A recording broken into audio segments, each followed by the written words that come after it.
like models, rubber kits, fake blood. All of this is things that you can make and implement it in so that the actors are actually interacting with something that is physically there with them on the set. This is the remake. The more you watch that, the more it looks fake. Because you can see that all of this is just a green screen put onto him.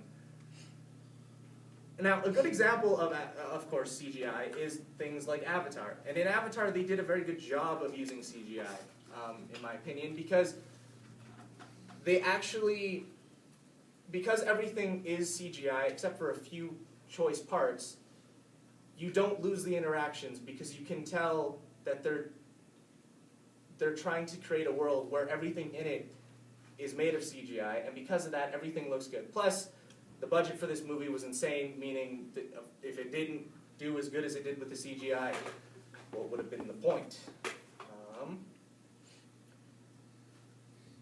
Okay.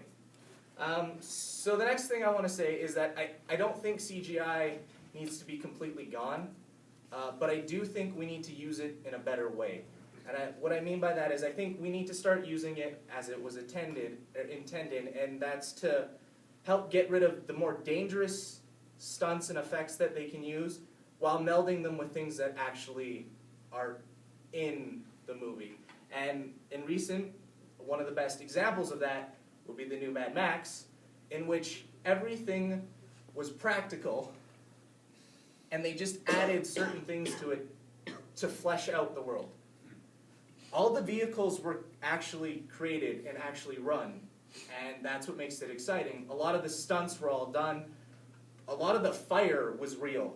They just added more fire, like they just added a little bit more to increase it, to show just how intense it is. But a lot of the fire and pyrotechnics and stuff like that, that was real.